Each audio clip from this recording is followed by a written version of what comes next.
We now proceed with our hearing. I would like just to emphasize the importance of passing Bill number 144 that seeks to promote the scientific propagation, processing, utilization, and development of the Philippine native animals. Una sa lahat, maraming mga konektadong problema at mga concerns na masasolusyonan ng mga layunin ng panukalang batas na ito. Una na sa mga ito ay ang ating kakayahan mag-supply ng food requirements ng growing population ng ating bansa, specifically since there is also a growing consumption of meat among Filipinos.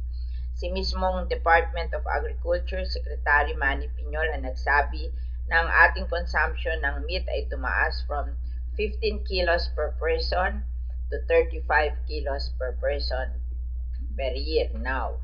At 35 kilos ng meat ay equivalent sa kalahati ng isang buong baboy o 23 na manok. So imagine, napakaraming hayop yan sa loob ng isang taon kada isang Pilipino. Nabanggit din ni Secretary Piñol ng inventory of 2.5 million cattle ay hindi enough to feed 105 million population ng ating bansa. At meron din study ang United Kingdom-based think tank ang Chatham House na ang mga Pilipino ay isa sa mga fastest growing meat eaters sa buong mundo. It cited that we are not the high meat eaters, but we are growing fast. It cited that the Philippines has one of the highest continuing growth rates with compounded annual growth rate from 2011 to 2021 predicted to be over 30% a year for pork, chicken, and beef. This was also cited and reported by the Philippine Daily Inquirer in one of its articles. That is why I really think we should turn to native animals development to help us feed our growing population. We have also seen problems raising imported livestock. Our cattle growers are also encountering problem in raising imported cows because our climate is changing and those animals cannot adapt. Whereas yung ating native animals, syempre, akmang-akma sa kanila ang climate natin dito. So, mas madali at mas mura ang pag-raise ng mga ito. And besides, with native animals, hindi nabibili ng feeds kasi they can feed on the grass that local raisers can plant. In effect, para sa mahihirap nating mga magsasaka, mas makakabuti. It will be more sustainable and they will save on expenses. Magtatanim na lang sila ng mga damo to use as feeds. On the environment protection side, makakatulong din ang raising of native animals and consumption of their meat versus imported animals and imported meats sa pag-curb ng emission of greenhouse gases na nakaka-contribute sa global warming and climate change. According to the same think tank Chatham House, livestock production ang largest source globally ng potent greenhouse gases na methane at nitrous oxide. Ang nitrous oxide ay galing sa manure or fertilizer na ginagamit sa feeds. Ang CH4 naman ay galing sa tinatawag na mga enteric fermentation, a digestive process of livestock such as cattle, goats, and sheep. According to a study with rising meat consumption, emissions of those greenhouse gases would of course also increase. Ang pag-address ng global warming pa naman ay isa sa mga commitment ng iba't ibang bansa kasama ng Pilipinas sa Paris Agreement on Climate Change.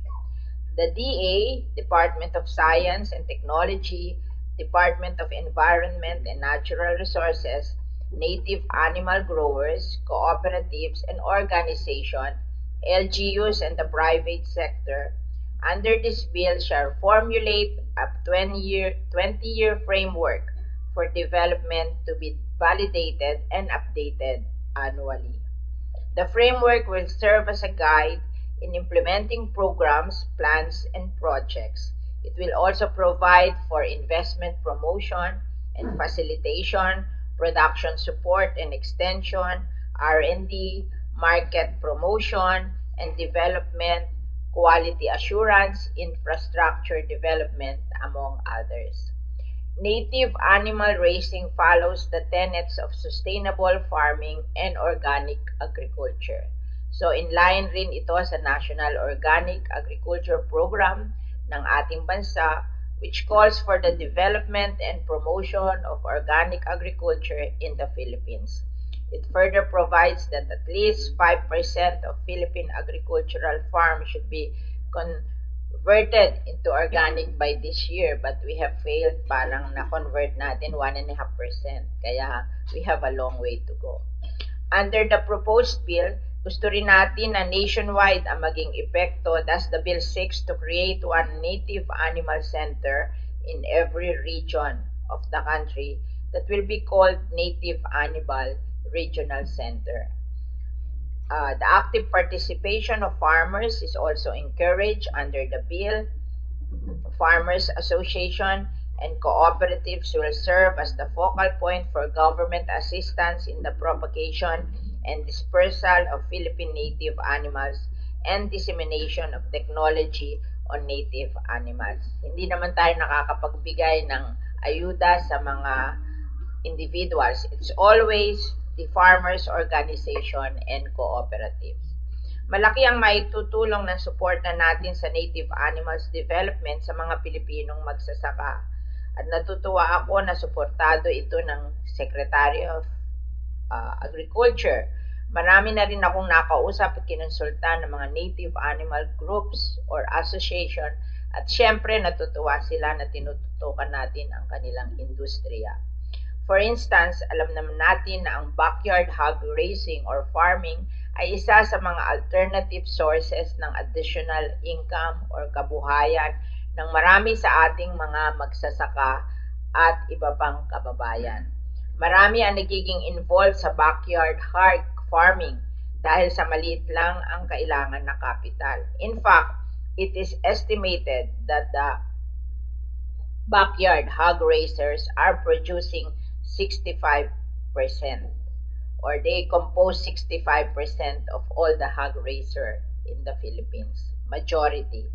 In fact, ang sabi sa akin ng Philippine Native Pig Owners Network Association, dumarami na ang nagiging interesado na matuto at mag-aral kung paano mag-alaga at mag-umpisa ng negosyo mula sa mga native pigs.